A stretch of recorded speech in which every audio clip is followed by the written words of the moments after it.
Okay, well, it's 9 o'clock, so we'll call this special meeting of the Commissioners Court to order here on the 24th day of August. Everybody rise for the invocation and the pledge, please. Dear gracious Heavenly Father, Lord, we just come to you thanking you, Lord, for all you do for us. Lord, we thank you for the little bit of rain you sent our way this weekend, and just ask you just to send us some more this way. And Lord, we want to lift up Nanette and her family to you and the loss of her brother. And just ask you just to be with their family and watch over and take care of them. Lord, we just lift up the other folks that have lost loved ones over the weekend, and just watch over and take care of them. Lord, just go with us now as we go into this meeting.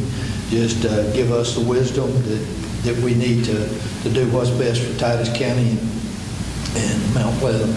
Just help us now to do all that we need to do in your name. And we ask you just to forgive us where we fail you. In Jesus' name I pray. Amen. I pledge allegiance to the flag of the United States of America and to the republic for which it stands, one nation, under God, indivisible, with liberty and justice for all.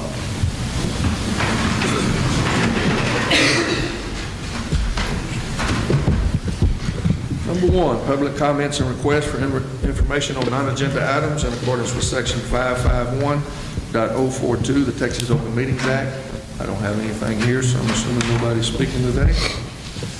Move down to number 2, consider and possibly approve the minutes from the August 10th, 2026 regular meeting of the Commissioners Court. Make a motion we approve. We got a motion made by Commissioner Parchman to approve the minutes. Second by Commissioner Mitchell. All those in favor? Aye. All those opposed? That'll carry unanimously. Number 3, motion to untable the Harmon Subdivision Plat located at 938 County Road 1655. This is in Precinct 1, bringing the matter back before the court to consider it. That's Commissioner Parchman. I'm going to make a motion to untable the Harmon Subdivision Plat. Got a motion made by Commissioner Parchman to untable the Harmon Subdivision Plat. Second.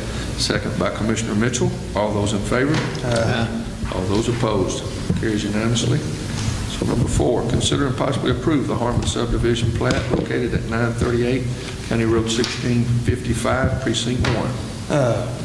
We had some issues about this last time we was in here, and I made a motion to table it. I've done some research on it with Ronnie Stewart. He has signed off on it. There's a fine gray area through the state. If they're dividing a plat more than two or more ways and they're not putting houses on it, it's still considered a subdivision. So I'm good with it. There's not going to be any houses on this one, but we still have to make it a subdivision. But I make a motion that we approve it. Got a motion made by Commissioner Parchman to approve this Harmon Subdivision Plat. Second. Second by Commissioner Mitchell. All those in favor? Aye. All those opposed? Carries unanimously. Number 5, consider and possibly approve the Pleasant Ridge Estates Plat located on County Road 1200 and County Road 1330, and also this is in Precinct 1. Now, this one will have houses on it. I think it's going to be at least 10 houses. They should be subdivided into 10-acre lots, and each one will have its own entrance off of County Road 1200. Would not be any roads built or anything like that. Ronnie also signed off on this one, and I make a motion that we approve this. Got a motion made by Commissioner Parchman to approve the Pleasant Ridge Estates Plat. Second. Second by Commissioner Mitchell. All those in favor? Aye. All those opposed? Carries unanimously.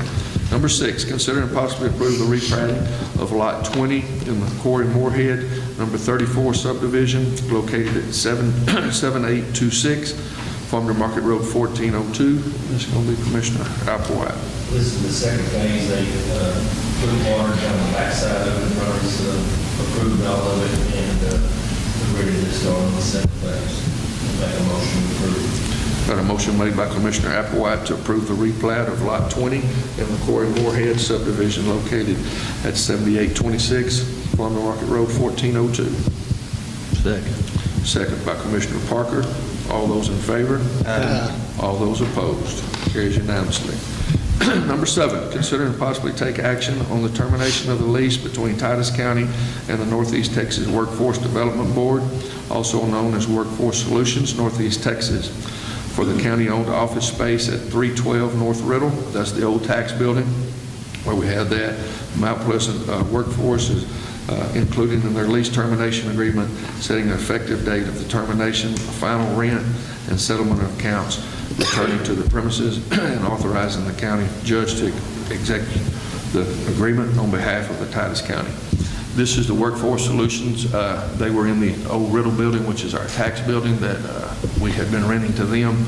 Their budget has gone down. They're going to change and move out of that building. So I have got a letter from them to accept their lease for the 90 days.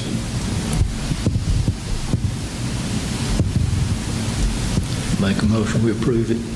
Got a motion made by Commissioner Parker to approve the acceptance of the termination of the lease. Second. Second by Commissioner Parchman. All those in favor? Aye. All those opposed? That'll carry unanimously.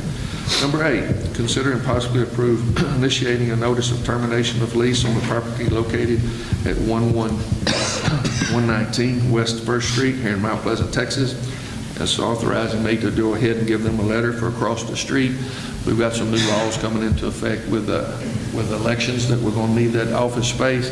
They are renting the front part of that, and then we'll also need to do some expansion on that. We'll have to have a ramp in there, have to redo the bathroom in there, and a few other things to be able to move some of the election stuff over there. And that's all in consideration of House Bill 2753. Many times, as I have said, it slips every once in a while, but that'll be all included in that. But we need to give them notice to give them time to move out. I'll make a motion to terminate the lease. We've got a motion made by Commissioner Mitchell to terminate the lease. Second. Second by Commissioner Parker. All those in favor? Aye. All those opposed? Carries unanimously. Number 9, consider and possibly approve election judges and alternates for the 2026-27 elections. Ms. Wharton.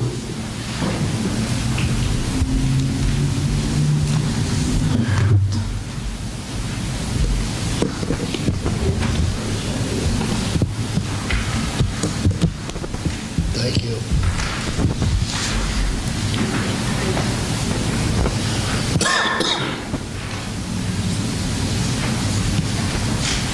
Thank you, ma'am.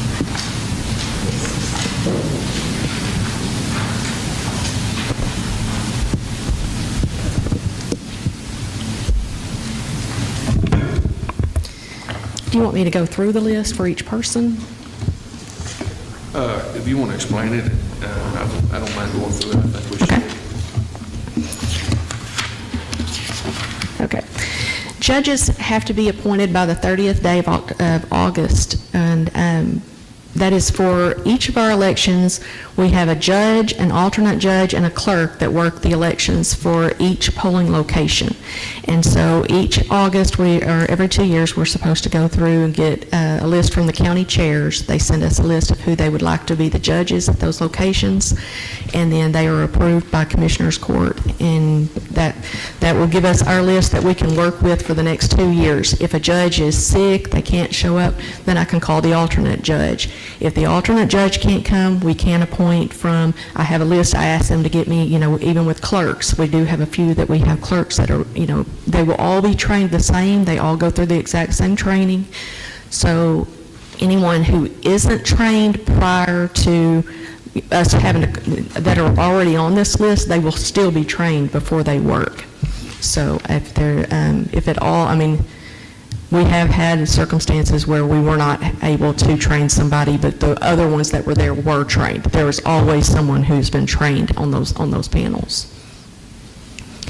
The judges that we have, there are a few spots that we are still waiting to hear back from the chairs.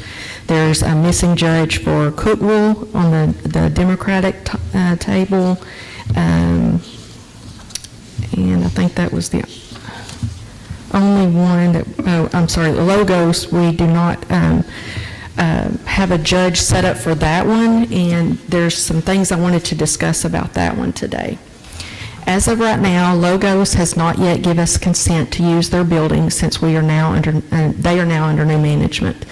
I have talked to their new contact there, and she has said that the new preacher wants to know if the county's insurance will cover the location, and then they will have a meeting and decide if we can continue to use that location. 17 is, I don't know if you're familiar with it, it's the Logos Christian Center over by Vivian Fowler School. It's Precinct 17. We've never had a formal polling location contract, so I reached out to our insurance company, and they told us to have our county attorney draw up a contract for all of our locations. And they do cover the voting room and 100 feet around the voting entrance. I had John Mark Coburn's office draw up a contract, and I have that here if you want to see that before I send those out to all the polling locations moving forward. Logos is what we call a Democratic precinct. We have 19 precincts in Titus County. 3 are precincts that the last gubernatorial election, there were more people that voted Democrat in those 3 polling locations than in the other 16. So those are 3 Democratic polling locations. If we cannot use Logos, there is an option that we could move it over to Shepherd Street, which is within a mile, it's 0.8 miles, over to Shepherd Street Church of Christ, and that's Precinct 1. They are in 2 different commissioner precincts, but Secretary of State has given us authorization now that we can combine those. They will have 2 different ballots. They will have to, when they come in, it will tell them on their poll pad which one that they're supposed to give out to the person coming to vote. And then that way that they could combine those 2. It would still be Precinct 1 and Precinct 17. They won't change. It will still be those 2 precincts voting in one location. So that's the only change. That's the only one in jeopardy of might having to consolidate, depending on what they say at the church there. Yes, that one is one that we're still waiting to hear back, and that's only if they say we can't use it. So right now we're waiting. They're going to look at the contract. They're going to have a meeting and get back with us. But when I do the polling location list with you in a few minutes, that one I do not have changed on there yet because I'm not sure. So in November, we will be permanently combining Precinct 12, which was formerly West New Hope, Precinct 18, which was formerly Farmers Academy. Precinct 11 will now be the location for all 3 of those precincts. And we are going to move that into the Winfield School cafeteria. The reasons are West New Hope lost insurance on that little building, and we don't have a way to be able to have it there and it be ADA compliant and all of that. And then Precinct 18 is Farmers Academy. We had some electrical issues there the last time, and there's not good lighting outside either. So we're going to move it to a spot that we feel like will be more compliant with what we need.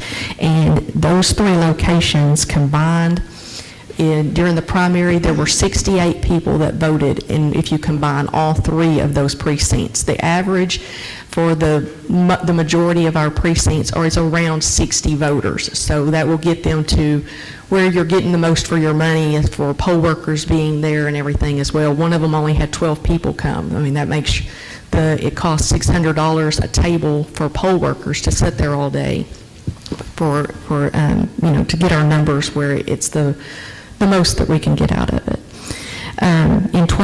SB 2753 is coming. It should be in effect by next November, not this November, but next.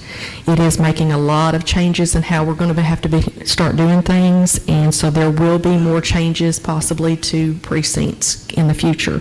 They're talking about wanting to reduce the number of voting precincts, so that may come about in the next session where they give us an actual number.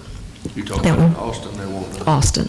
Mm-hmm. Yes. Tell us how to do our elections in Titus County. Yeah. So 2753 is going to change a lot of things. That is a lot of what we're trying to prepare for and get the space over there ready to be able to accommodate for that. One of the other things that we are we're looking at that it will change is Titus County has always had what they call separate elections. That just means that the Republicans and the Democrats have separate tables during the election that you come in and you sign in at. And so during the primary, if you wanted to vote Republican or Democrat, you went to those tables. There were 3 people sitting at each of those tables to work and help you.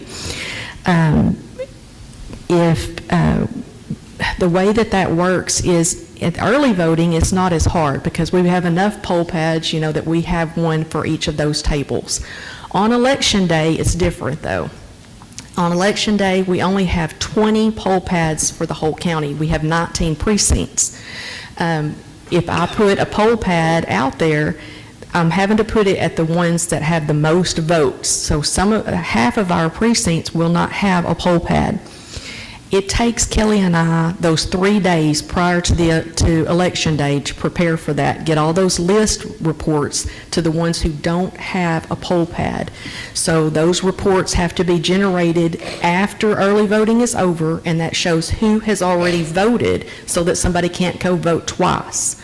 So because of 2753, they're doing away with that 3-day gap. You're going to start voting on Thursday instead of Monday. You're going to vote all the way through that weekend, the whole next week, the whole next weekend, and then Monday. Monday night at 7 o'clock, early voting ends, and election day will be the next morning at 6 a.m. We won't have time to print those reports and get those out to the judges. So the only real option that we would have if we continue doing elections the way we do now is to pay $40,000 for 20 new poll pads so that every table would have a poll pad.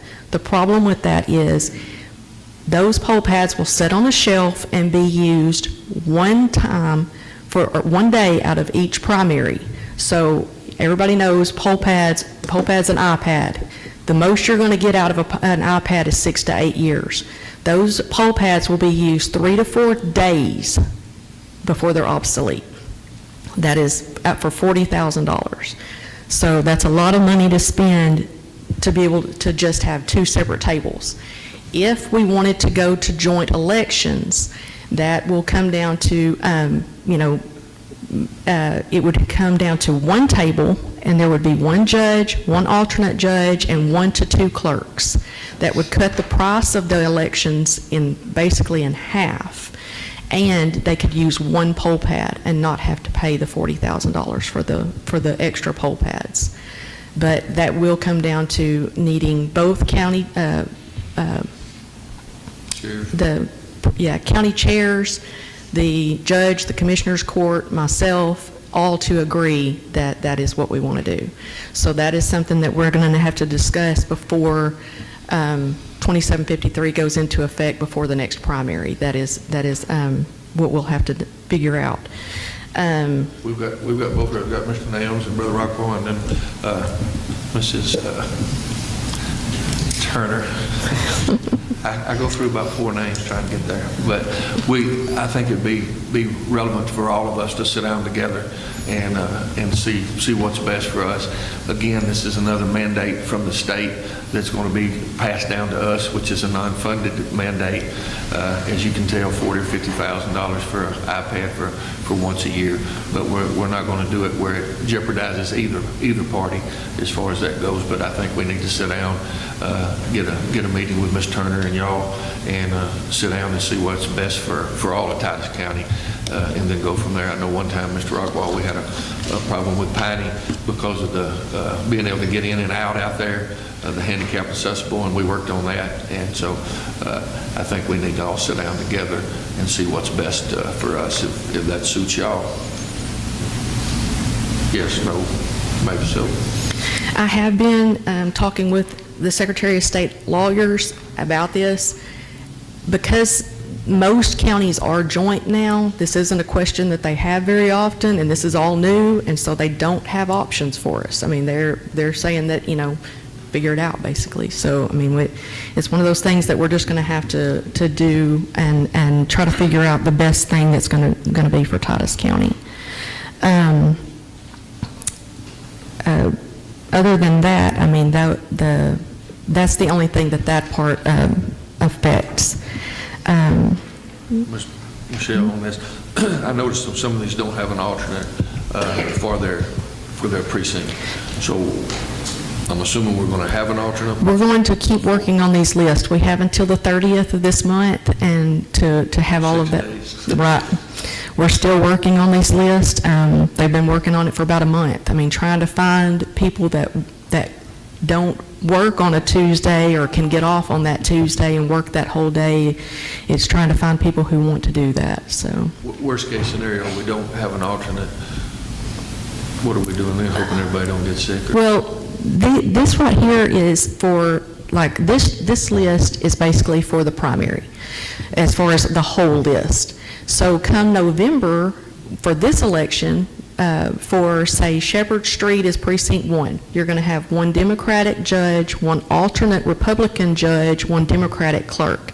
And then at 2, that's a Republican precinct. We've got one Republican judge, one Democratic alternate, and one Republican clerk.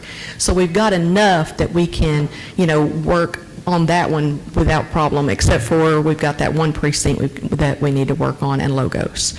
So technically 2 precincts that we've got to get some people for, but. But there's still a checks and balances there, is what you're saying. Yes. Because if it's a Democratic polling spot, the chair will be the Democrat, the assistant will be the Republican vice versa. Yes. On that, so. And they're always sitting there together and, watching everything and making sure that everything is done fair. There will be training before the November election because we do have some new equipment that they're going to need to know about and some new rules. And so we will be having more training.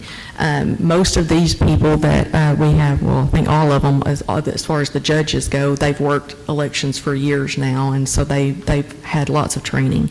But that there will be more training this month or before the election. Let's see. So 2753 will be implemented by next fall. Another change is that we, in losing the 3 days that we had to prepare, we have always used our voting room as our preparation room during those 3 days.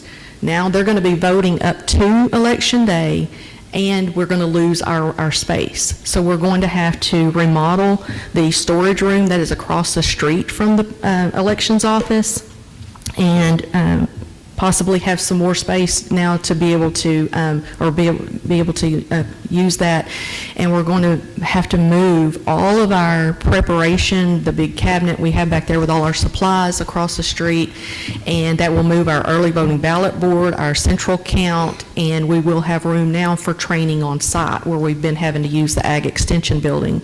That will be very beneficial for us to be able to have more trainings instead of having to book around, the things that they already had booked there. So we will have more opportunities to have voter registrar trainings and all kinds of things for that. But that is why we're going to have to renovate that space over there, is so that we can accommodate having enough room to get everything done and prepared to be able to keep the elections running smooth, because you can't have all of the other things that are needing to be going on Election Day in there now while they're voting. The ones that will be voting in our office is going to be Precinct 1, that is Shepherd Street. That one will now move from Shepherd Street, not this October, not this November, but next November. And so that will have to be done in our office. And that is something that we don't have, that's required with SB 2753. So they will be moving into our office on Election Day. Let's see.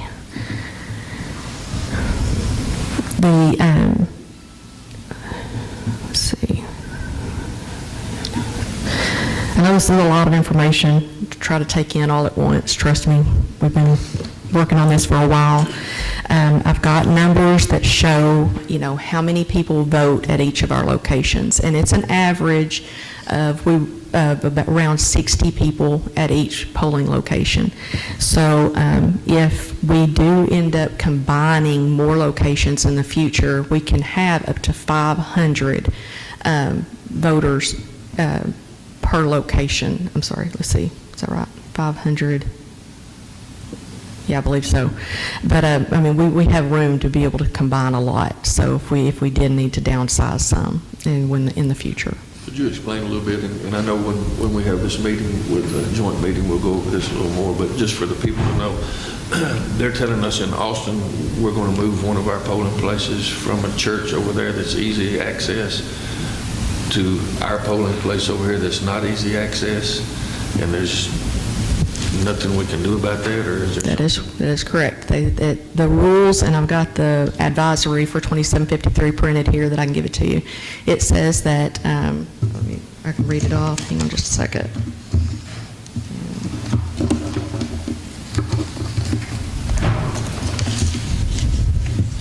I printed a lot of stuff to bring.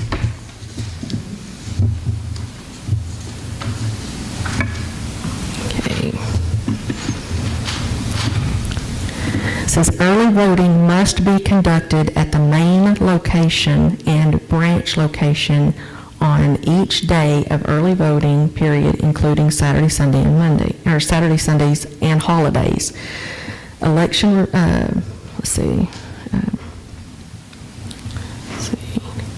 Any location that is designated as an early voting location will also have to be used as an election day location. However, the authority conducting the election can still use fewer locations for early voting, which we only have the one, than are required for election day. And on election day, the authority can establish additional election day only locations that are not originally used as early voting locations. But we've only ever had the one early voting location. So it will have to be used. The premise behind it is that they don't want there to be a gap or their end of early voting is now going to not, early voting is not going to be classified as early voting anymore. It's just going to flow straight on into election day. All of those results will be combined, and it's going to be combined by locations. It won't be by your precinct anymore because they're going to combine a lot of precincts. They want it by location. So when they give us 3 locations to audit, if we've combined 6 precincts into that location, we have to audit what they say out of that whole location, everybody who voted there. So that's going to be a big change as well. I look forward to the meeting, getting some more information on this. It just kind of floors me that they can tell us which box we're going to move to that early voting. Kelly and I were discussing that. I mean, there will be more changes they've said that they're going to come up with in the next session, which is in June, because of, us, having issues. Every county does things differently. So, I mean, they're having issues. Ours are different than what Franklin County might have and everything. So they're looking, and we're working on these workbooks and trying to get what it's going to cost every county, all the changes that it's going to make for us. And I mean, if there is a way that we can move, I know to me, it seems more feasible to move the annex into our location because it's literally across the street than to move Shepherd Street, which is a mile away. Personally, that would be fine with me because that would make more sense. But our office doesn't sit in Precinct 14. It sits in Precinct 1. So as of right now, that's the way we're reading it, is that it has to be the precinct that we are actually in as to what the one that it has to be. With us changing that, if we do get this over here, does that move? Where does that new building sit? Does that set us where that we're in the annex? Part of it. But not the voting location, not early voting. It's wherever the early voting takes place. So. I'm not. Yeah, I know. I'm asking questions to see right.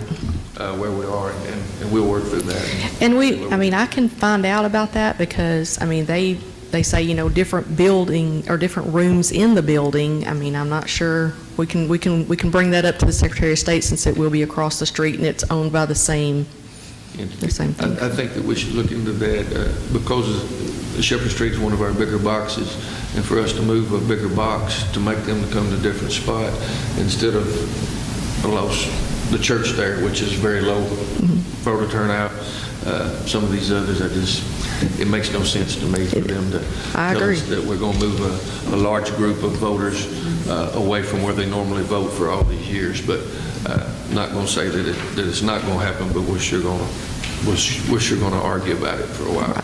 Yes, we will continue, pushing to get it, to make it as feasible for Titus County as we can. Mr. Rockwell, you got something?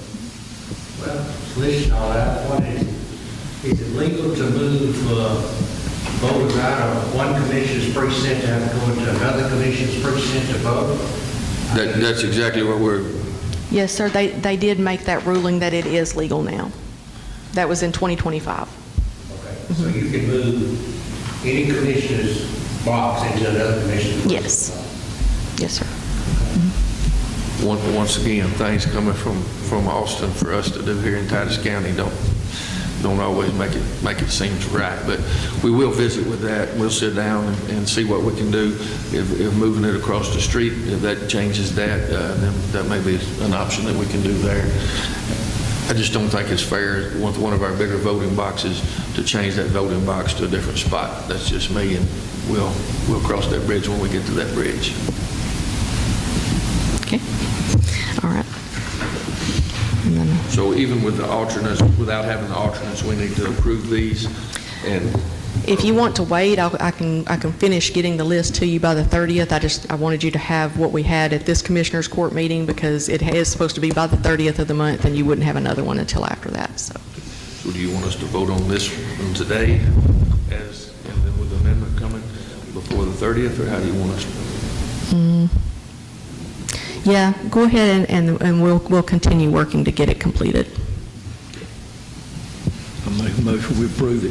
Got a motion made by Commissioner Parker to approve the alternate judges for the elections. Second by Commissioner Applewhite. All those in favor? All those opposed? Carries unanimously. Number 10, consider and possibly approve the order of election November 3rd. Ms. Ward, wow, I can't talk today. I believe I sent that. Did you get the order of election for them? Okay, so that has already been sent over, and they have that for you. So we'll need to approve it.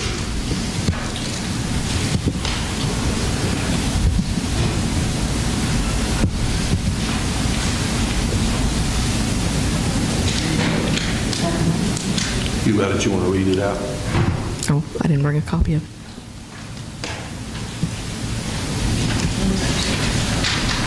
Okay.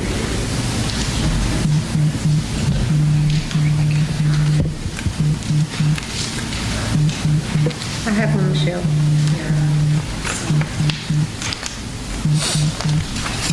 Is that it? Yeah.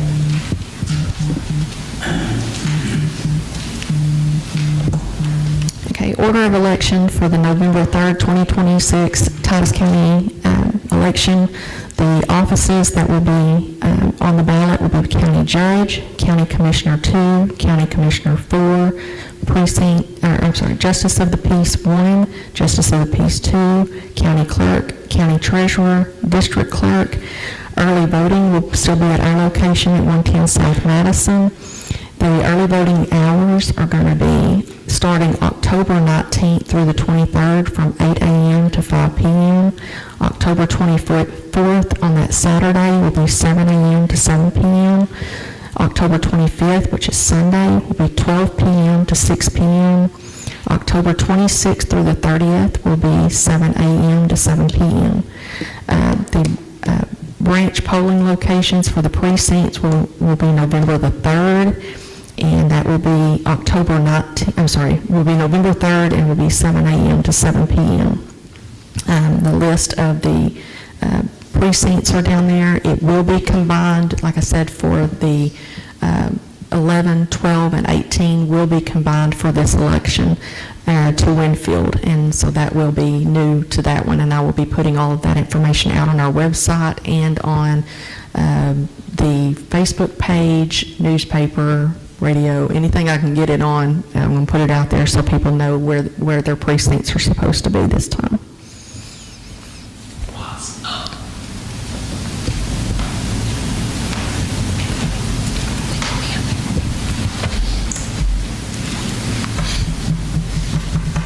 Make a motion to approve the order of election. Got a motion made by Commissioner Parker to approve the order of election November the 3rd. Second. Second by Commissioner Parchman. All those in favor? Aye. All those opposed? Carries unanimously. Number 11, consider and possibly approve the list of the revised polling locations.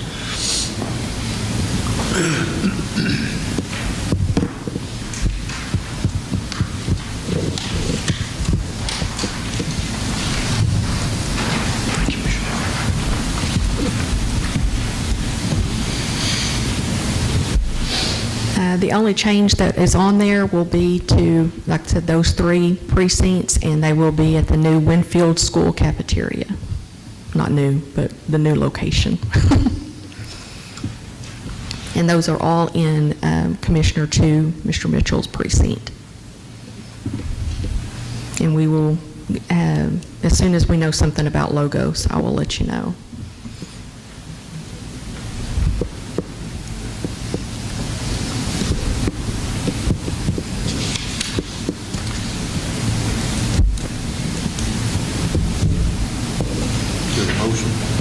I'll make a motion to approve the list of revised polling locations. Got a motion made by Commissioner Mitchell to approve the listing of polling locations. Second. Second by Commissioner Parker. All those in favor? All those opposed? Carries unanimously. Number 12, consider and possibly approve the Titus County polling location use agreement and authorization of Michelle Wharton to execute the agreement on behalf of Titus County.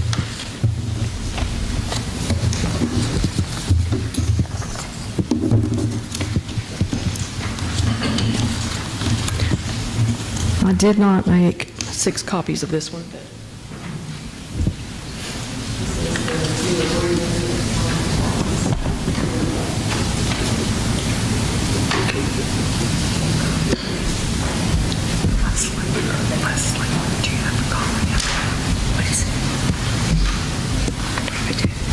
this agreement does show that the insurance will cover the polling location in case of an incident, bodily injury liability, and property damage liability up to around 100 feet around the polling location. So that gives the county a little more coverage in case, that anything were to ever happen.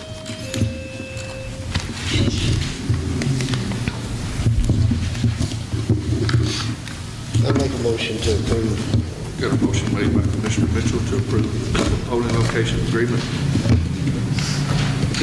Second. Second by Commissioner Parker. All those in favor? All those opposed? Carries unanimously. Number 13, consider and possibly approve the order to adopt the Titus County Clerk's Office Records Archive Plan for the 2027 lesson.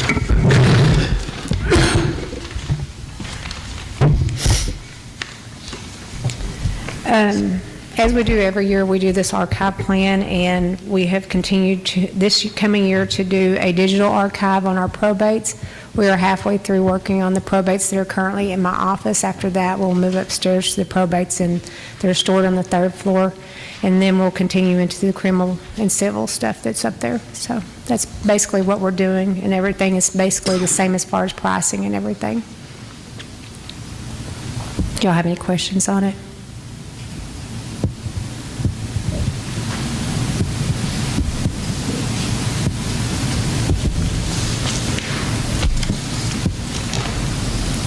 Motion to approve. Got a motion made by Commissioner Parchman to approve. Second. Second by Commissioner Parker. All those in favor? All those opposed? Carries unanimously. Number 14, consider and possibly approve the sheriff and constable's fee reports with no changes. Leslie should have a copy of those. As I do every year in June, I get with Amy, and she gets with the sheriff, and he verifies if there's any changes on the fees. And this year, we have no changes from last year's fees. Would y'all like for me to read those, or?